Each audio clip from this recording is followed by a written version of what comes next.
Udah,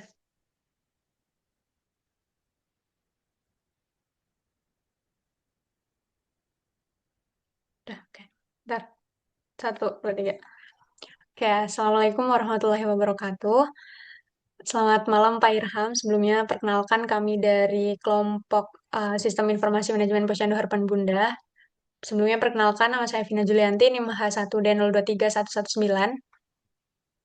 Saya Natalia Nidia Fidiria dengan NIM H1D0230099. Saya Khonsa Hilmi Mufida dengan NIM H1D02306069. Oke, di sini kami akan mempresentasikan mengenai hasil proyek kami, yaitu dalam bentuk dokumen SRS, Software Requirement Specification, tentang Sistem Informasi Manajemen Posyandu Harapan Bunda. Oke, yang pertama, masuki ke bab 1, tujuan untuk pembuatan dari eh, sistem ini adalah sebagai eh, menyediakan layanan website untuk posyandu yang terletak di Desa Cilombang, Dusun Lumbir, yang digunakan untuk meningkatkan efektivitas pencatatan pengelolaan layanan kesehatan, baik berupa kesehatan anak, imunisasi dan penimbangan, layanan kesehatan ibu hamil, pemeriksaan kehamilan, layanan kesehatan lansia, pemeriksaan umum, serta eh, manajemen dari posyandu yang lainnya seperti persediaan vaksin dan obat-obatan. Lalu kami di sini juga eh, melakukan sebelum menentukan proyek ini kami melakukan beberapa wawancara dengan pihak terkait dan ruang lingkup dari sistem kami adalah aplikasi berbasis web yang dirancang untuk mengatasi permasalahan pengelolaan posyandu yang masih bersifat manual dan kurang terdokumentasi. Jadi, aplikasi kami dirancang untuk menyediakan fitur-fitur yang dibutuhkan oleh pihak posyandu yang terletak di Dusun Cilombang. Nah, selanjutnya, di sini ada definisi dan istilah dari sistem kami. Yang pertama ada SRS atau Software Requirement Specification, lalu RPL, rekayasa perangkat lunak, PHP atau Hypertext Processor, HTML atau Hypertext Markup Language, SMPHB atau Sistem Informasi Manajemen Posyandu Harapan Bunda, Framework, CSS, Laravel, MySQL, Kader sebagai petugas posyandu yang mengelola layanan dan pemeriksaan, admin sebagai pengelola sistem utama, dan pasien yang terdiri dari orang tua, ibu hamil, dan lansia yang dilayani di posyandu Harapan Bunda. Lalu yang selanjutnya ada aturan penomoran dari dokumen ini, yaitu ada penomoran SRS, penomoran modul, proses sistem, file backend, file front end, nama tabel, primary key, foreign key, file times, maaf, folder struktur, MVC, penamaan role user yang terdiri dari admin, kader pasien, dan ini ada beberapa referensi dari proyek kami. Dan selanjutnya, untuk sistem atau struktur dari dokumen SRS kami terdiri dari 3 bab. Yang pertama, bab pendahuluan, bab 1. Bab 2, deskripsi perancangan global yang terdiri dari diagram-diagram. Bab 3, yaitu perancangan rinci yang terdiri dari tabel-tabel dan spesifikasi sistem yang ada di sistem kami. Oke, yang selanjutnya mungkin akan dilanjutkan oleh teman saya. Selanjutnya ada deskripsi perancangan global. Di sini pertama ada rancangan lingkungan implementasi. Dalam perangkat ini kita menggunakan Asus dengan Ryzen 7 dengan perangkat-perangkat lainnya seperti mouse, keyboard, printer, dan dengan perangkat lunak database MySQL menggunakan VS Code, Google Chrome atau Mozilla Firefox, dan menggunakan Google Docs, Google Drive, atau Google Word. Microsoft Word. Menggunakan bahasa pemrograman PHP, HTML, JavaScript, CSS dengan Laravel. Selanjutnya, uh, di sini kita ada diagram use case. Tolong scroll lagi. Ya, kurang lebih pada use case kali ini kita memiliki 3 aktor utama. Yang pertama admin, kader posyandu, dan pasien. Next.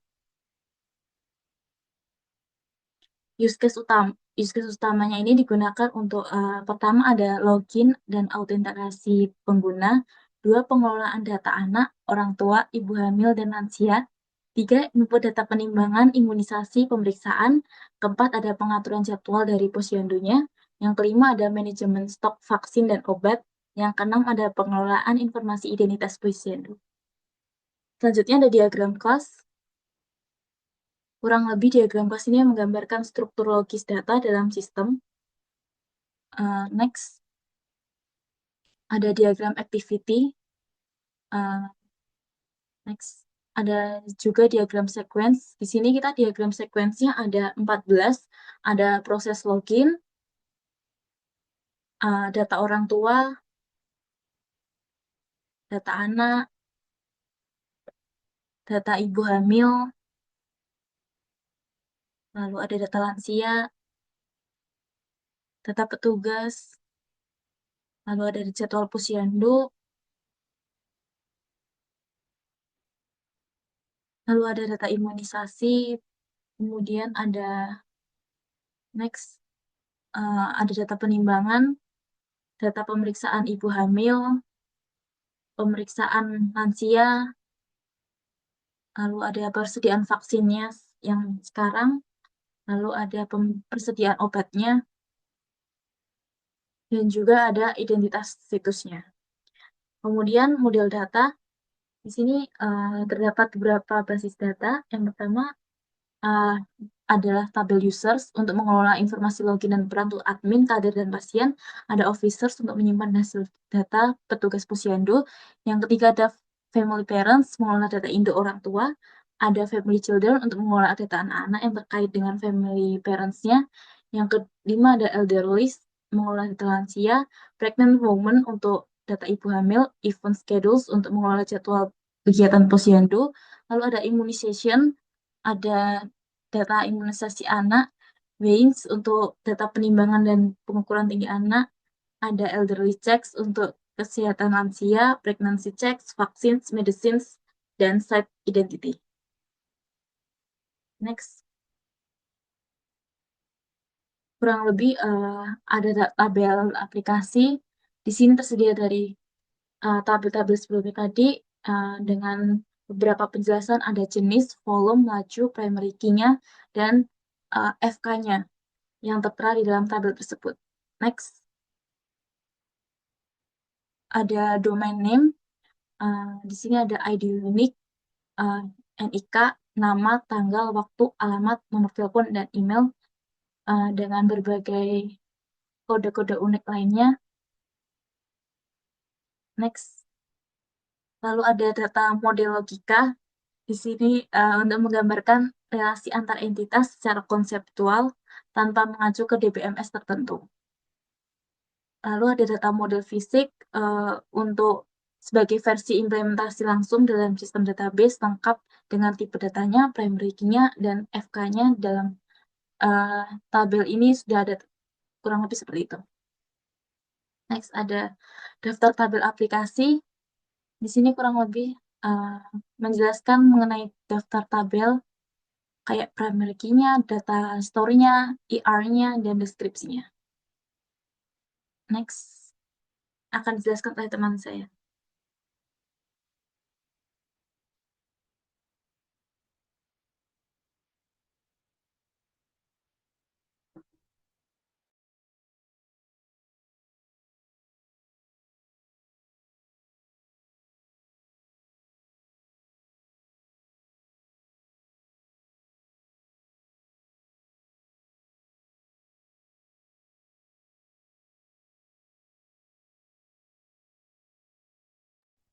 Baik, untuk bab 3 mungkin deskripsi perancangan rinci. Pertama ada tabel users, di sini untuk mengidentifikasi user dengan menyimpan data akun dan sebagainya. Next. Ada tabel officers, menyimpan data detail profil petugas. Next. Ada family parents, menyimpan data induk wali orang tuanya. Next. Ada family children untuk menyimpan identifikasi anak-anak. Ada elderly untuk menyimpan data orang tua. Lalu ada pregnant woman untuk data ibu hamilnya. Lalu ada tabel event schedules untuk menyimpan detail jadwal posyandunya. Kemudian ada tabel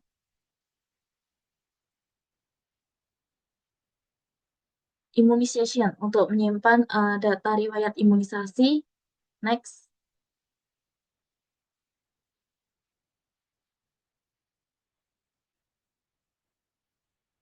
Next. Ada tabel weighings untuk mengukur perimbangannya. Next.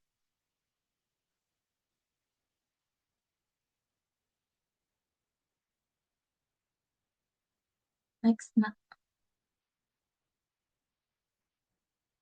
ada elderly checks untuk mengukur, mencatat hasil pemeriksaan lansia.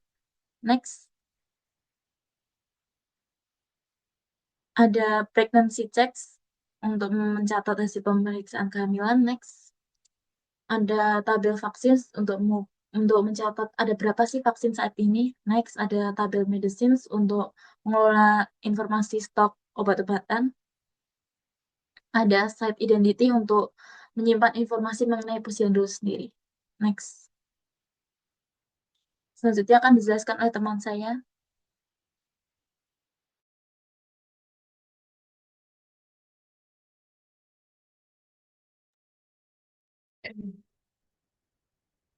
Oke, yang berikutnya ada bagian dari deskripsi proses secara rinci.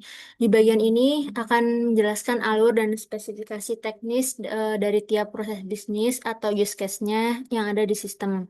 Dimulai dari input, registrasi, logika proses, sampai output-nya. Setiap proses seperti login user, admin, terus input anak, input imunisasi, dan lain sebagainya akan dijelaskan di sini. Yang pertama ada spesifikasi proses untuk login. Di sini ada deskripsinya sesuai dengan nick dan kata sandi untuk setiap usernya. Terus jenisnya itu dia login form untuk user dan outputnya nggak ada karena dia hanya proses autentikasi. Lalu selanjutnya ada spesifikasi layar utama. Di sini ada SS-an dari web yang sudah adanya, yang sudah jadi. Terus berikutnya ada spesifikasi file data pada layar. Di sini ada nick, password,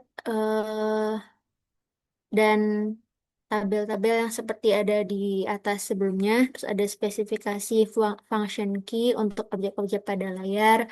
Terus pesan dari kalau selesai login. Terus yang kedua ada register untuk semua user. Ada ibu, ada anak, ada lansia.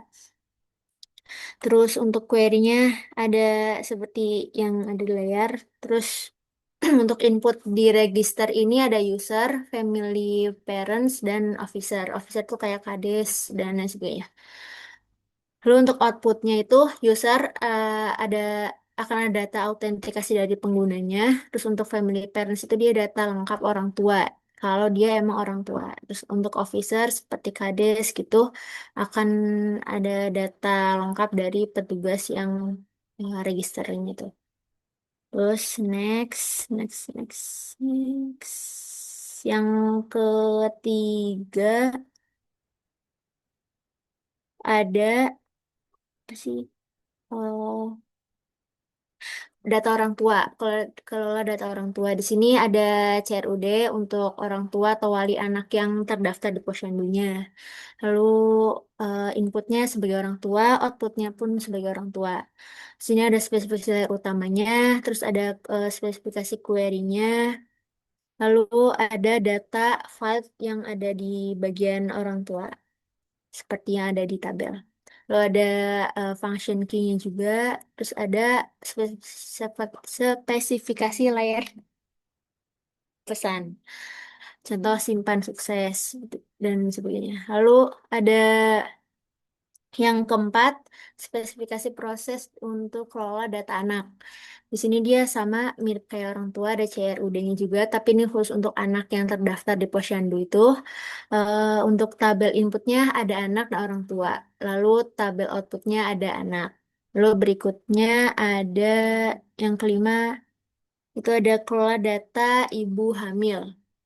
Untuk kelola data ibu hamil sendiri, dia sama CRUD juga, tapi khusus untuk ibu hamil, tabel inputnya ibu hamil, outputnya pun ibu hamil. Di sini ada gambar apa SS-an web yang sudah jadinya. Terus ada query juga. Terus ini ada file data pada layar untuk ibu hamil. Lalu berikutnya ada spesifikasi untuk kelola data lansia. Di sini CRUD khusus untuk lansianya. Untuk tabel inputnya adalah lansia dan outputnya pun lansia. Next ada kelola data petugas. Untuk kelola data petugas itu CRUD khusus untuk petugas. Di petugas itu ada bidan dan kader. Terus ada juga inputnya untuk officer dan user. Lalu berikutnya ada kelola jadwal posyandu. Untuk kelola jadwal posyandu itu CRUD-nya mencakup untuk imunisasi dan penimbangan untuk anak-anak. Tabel inputnya event schedules dan tabel outputnya pun event schedules. Lalu ada gambar SS-an webnya juga. Terus berikutnya ada kelola data imunisasi. Untuk kelola data imunisasinya ada CRUD untuk riwayat imunisasi tiap anak. Di sini tabel inputnya itu immunization, anak, officers, dan master imunisasi. Untuk outputnya sendiri itu immunizations. Lalu eh, berikutnya ada kelola data penimbangan.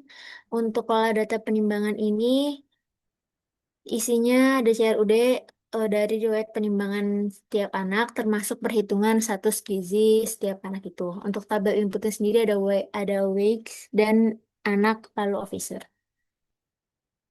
Berikutnya ada kelola pemeriksaan ibu hamil. Di sini CRUD untuk riwayat pemeriksaan ibu hamilnya. Kalau yang awal tadi kan CRUD khusus ibu hamil. Kalau ini riwayat pemeriksaannya. Di sini tabel inputnya ada pregnancy checks, ibu hamil, dan officers. Untuk tabel outputnya pregnancy checks. Lalu berikutnya ada kelola pemeriksaan lansia. Di sini ada CRUD hasil dari riwayat pemeriksaan kesehatan lansianya. Lalu berikutnya ada manajemen persediaan vaksin. Di sini CRUD untuk pencatatan data pasien, seperti penyataan riwayat keluar atau masuk stok vaksin yang ada di posyandu.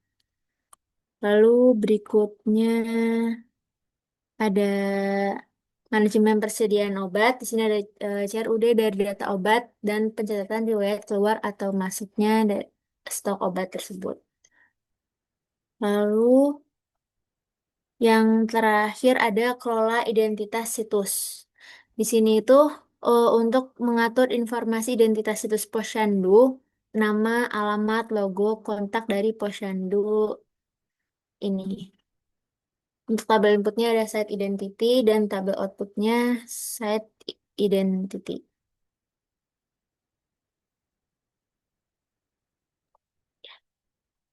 Oke, mungkin sekian presentasi dari kami. Kurang lebihnya mohon maaf. Terima kasih. Wassalamualaikum warahmatullahi wabarakatuh.